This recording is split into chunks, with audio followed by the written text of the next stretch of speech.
ဒီပွဲမှာရော့ထန်ရှုံးကိုရှုံးရမယ်ဆိုတာချက်တီကြိုရေးထားတဲ့ဇာညွန်တစ်ခုပဲပရိသတ်များလုံးပဲမင်္ဂလာပါခင်ဗျလက်ဝဲစုပရင်းကတင်ဆက်နေပါတယ်တာကီကတကယ်တော်တာလားဒါမှမဟုတ်ရော့ထန်ကလဲထိုးခံဖို့အစင်းသင်းဖြစ်နေကြတာလားဇက်ကွက်ကြီးကအဲ့လိုကို AC တွက်လို့ရနေပါတယ်ပွဲတစ်ပွဲမှာအနိုင်ရှုံးဆိုတာကဂျိုးဝိုင်းထဲမှာဆုံးဖြတ်တာမဟုတ်ပါဘူးပွဲချင်းပါဖို့နှစ်ပတ်လုံးမှာရော့ထန်ကတရားစွဲခံရတဲ့အမှုတွေနဲ့ရင်ဆိုင်ခဲ့ရတာပါဂျော်နသန်တီဘာလာနဲ့အစားထိုးမလို့စူပါလက်နဲ့အစားထိုးမလို့သတင်းတွေကရော့ထန်ကိုငါ့ကိုအဖမ်းမလုပ်တော့ဘူးလားဆိုတဲ့စိတ်ဓာတ်ကြဆင်းမှုတွေဖြစ်စေခဲ့တာပါဖိုင်တာတယောက်တည်းပွဲကိုအာရုံစိုက်ရမယ့်အချိန်မှာဒီလိုရှုပ်ထွေးတွေကကြီးမားတဲ့အဟန့်တာဖြစ်ပါတယ်ဂျပန်မသွားခင်ထိဝိတ်ကိုအတင်းကျပ်ချနေရတာက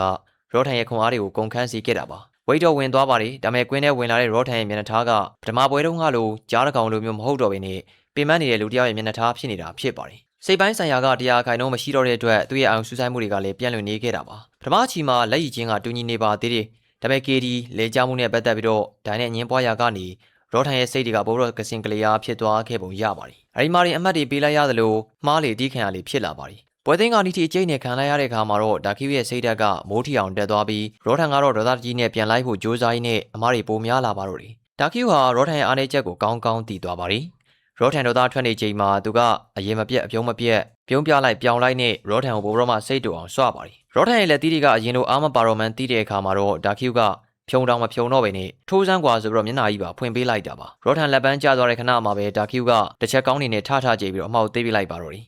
ကျွန်တော်မြင်မှာတော့ရော့ထန်ဟာဒါကီရဲ့လက်သီးကြောင့်ရှုံးတာထက်သူ့ကိုသူပတ်လဲဝိုင်းနေတဲ့ဖီအားတွေကြောင့်ရှုံးသွားတာလို့မြင်မိပါတယ်ခင်ဗျာဒါကီကအရီအားနဲ့ချက်ကိုကောင်းကောင်းသုံးချပြီးတော့ပရိသတ်တွေရှေ့မှာပြဆက်တစ်ခုလိုကပြသွားတာပါခင်ဗျားတို့ရောဘယ်လိုမြင်လဲခင်ဗျာရော့ထန်ကစိတ်သက်ပိုင်းဆိုင်ရာဖြည့်ဆည်းခံလိုက်ရလို့အခုလိုမျိုးအလဲထိုးခံလိုက်ရတာလားဒါမှမဟုတ်ဒါကီကပဲတကယ်ကိုအကွက်မြင်မြင်နဲ့ကစားသွားနိုင်လို့လားပြောပြပေးသွားခဲ့ကြပါဦးခင်ဗျာ